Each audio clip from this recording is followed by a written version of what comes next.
સાંભળી લો મારી ગુજરાતની જનતા શું થશે. અત્યારે ફોટો સેશનના નાટક થશે, હેલિકોપ્ટરથી જોવાના નાટક થશે, જે પ્રભારી મંત્રીઓ છે જિલ્લામાં આવશે, કલેક્ટર ઓફિસમાં ચા નાસ્તા સાથેની બેઠક થશે, પછી પરિસ્થિતિનો તાગ મેળવાશે, પછી વિસ્તાર વાઇઝ એનું અવલોકન કરશે, પછી એમાં નુકસાનીનો રિપોર્ટ તૈયાર કરશે, પછી એ નુકસાનીનો રિપોર્ટ એ જિલ્લામાં આવશે, જિલ્લાથી ગાંધીનગર આવશે, પછી આવેદનપત્રો અપાશે. એમ કરતાં કરતાં દિવાળી આવી જશે. એમ કરતાં કરતાં સરકારે 1000-1500 કરોડ જાહેર કરશે, જેને એક ખેડૂત અથવા એક વ્યક્તિ વડે ભાંગો તો 200 કે 250 રૂપિયાનો દીક્ષિત હિસાબ થશે. તમે દિવાળી બહુ વહેલી કહી દીધી એવું નથી લાગતું? એટલે કદાચ આવતું વર્ષ પણ દિવાળી બહુ વહેલું કહી દીધું નથી લાગતું? અત્યારે ભૂપેન્દ્ર દાદા છે ને સરકારમાં, તો એમના ડિસિઝન વધારે હોય છે, જલ્દી હોય છે. એટલે આ રીતે કરતા કરતા દીક્ષિત મીડિયામાં તો આપણે બધા રાડો પાડશું, અને એમ કરતા કરતા કરતા કરતા કરતા કરતા આવતું ચોમાસું આવી જશે.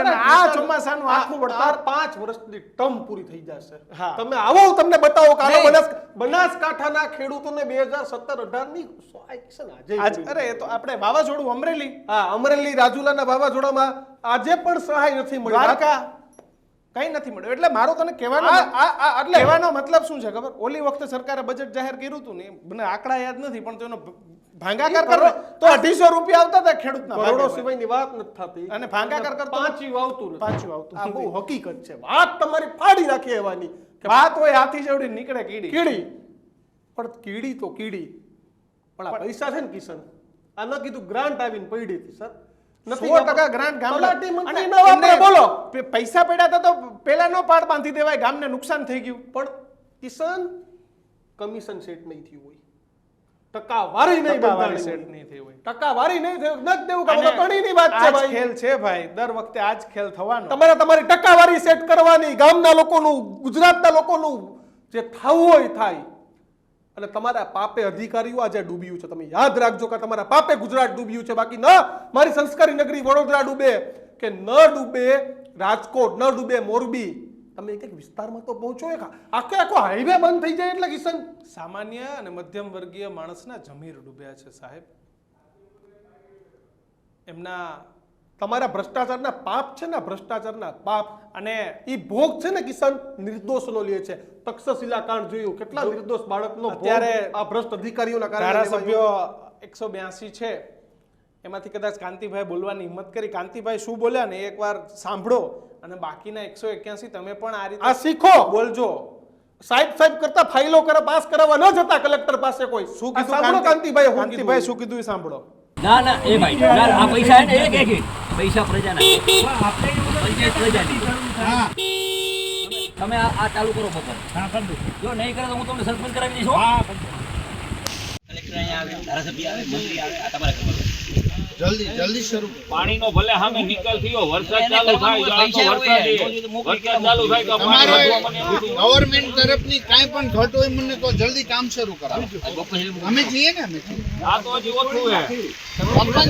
સરપંચશ્રી 10 થી 15 મંજૂરો તત્કાલ કરી.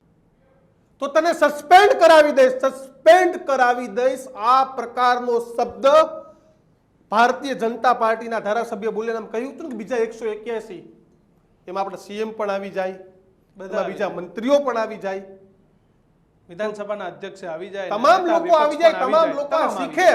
પક્ષ વિપક્ષ પરે મૂકીને અધિકારીઓ સાથે સાહેબગીરી કરવામાં, તમારી ફાઇલો પાસ કરાવવાની બદલે તમે વાત કરતા થાશો તો કોઈ પ્રજાના કામ. અને ભાઈ જનતા માટે ધમકાવો ને, સાચા કામમાં ધમકાવો. કયો કલેક્ટર તમારી ઉપર એ પગલા લે છે જોઈ લો.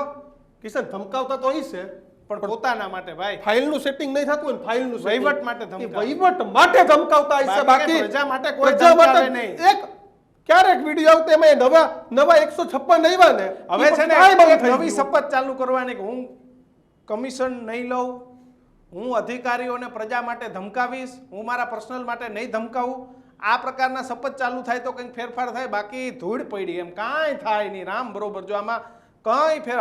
આ પેલી કહેવત છે ને, મુખ में राम और बगल में छुरी, मुख में राम और बगल में छुरी. સાહેબ આ શબ્દો તમને અમારા કડવા લાગતા હશે. આ કેમ બોલું છું ખબર સાહેબ? અત્યારે એ વિચારવા વાળા હરામખોરો હશે કે આમાં 2-3 હજાર કરોડનું પેકેજ જાહેર થાય ને આપણો ભટ્ટ કરતી ટકાવારી છૂટી જાય. આવું ગંદુઈ ટેન્ડર ભરવા આવી માટે માનસિક ટેન્ડરની ટકાવારી વિચારધારાવાળા હશે કે સાહેબ આ કિશન હવે તો ટેન્ડર કેમ તને ખબર અત્યારે એલિજિબિલિટી ક્રાઇટેરિયા પર સબ ટેન્ડરો બનવા માંડ્યા સાહેબ મને મળે એવું કરાવજો. તને ખબર ખુશ કોણ થતું હશે? ખનીજો વાળા કાપડો પથ્થરનો માલ વેચાશે, પેલી કોન્ટ્રાક્ટ કંપનીઓ કે આપણે રોડના હવે કોન્ટ્રાક્ટ મળશે. R&B વિભાગ સૌથી વધારે ખુશ એટલે થતો પાછા હશે. આવા જ રોડ બનાવશું નહીં, R&B વિભાગ સૌથી વધારે ખુશ થતો હશે કે પાછો માલ આવશે ને આપણે અને પછી આવા જ કરશું. રોડ બનાવશું ને પાછા આવતા વર્ષે તૂટી જાય જાય. એટલે નવો માલ બનાવશું. એટલે પાછા 20-25% આપણા ઘર ભેગા. આ માનસિકતામાંથી બહાર આવો. દર વર્ષે તમે બનાવેલા રસ્તાઓ તૂટી જાય છે. તમે પ્રજાને ને તમારી જાતને બનાવો છો આ ભાઈ. રસ્તાઓ નથી તૂટતા, તમારા પરનો વિશ્વાસ છે ને એ તૂટે છે. દર વર્ષે તમે નવા રસ્તાઓ બનાવો, દર વર્ષે રસ્તાઓ અને તૂટી જાય. તે ક્યારે જોયું? એક બે સંસદ સભ્યો અને ધારાસભ્યો છે એવા, આ મનસુખ વસાવાને કે સાઈડ જોવા જાય છે કામ હું હાલે એમ. બાકી લોટ પાણી ને લાકડા આરામ બરોબર કોઈ કેમ કે કોન્ટ્રાક્ટર પહેલા જ સામેથી મળી ગયો કે સાહેબ ધક્કો ખાતા નહીં. ધક્કો ખાતા નહીં, જે આપણે નક્કી થાય અહીંથી બોલી રસ્તો લ્યો. બનાવીએ છીએ, હા અહીંથી અહીંનો રસ્તો બનાવીએ છીએ, તમારે આવવાનું થતું નથી, હું આવી ગયો છું. અને તમારે કઈ નાનું મોટું ઘર દિવાલ કઈ બનાવવું નથી આવીને હું મારી કંપની બનાવી જાય, પણ તમારે ધક્કો ખાવો. પણ સાહેબ એટલે જ આ સિસ્ટમની વિરુદ્ધ અમારો ગર્જનાદ અને અમે બોલવાના કારણ કે તમારા બાપે જો ગુજરાતમાં હવે એક પણ લોકો કે એક પણ માસૂમનું મોત દીક્ષિત, થયું ને, આ દિવસ આ કેટલા મોતના આંકડા હે ખબર? ઓછામાં ઓછા 25 થી વધારે હે મોતના આંકડા. આપણે એક આજે ઓલ રાવલની સ્ટોરી કરી, કોઈ લેવા ના ગયું, 15 વર્ષની દીકરી એમને મરી ગયા.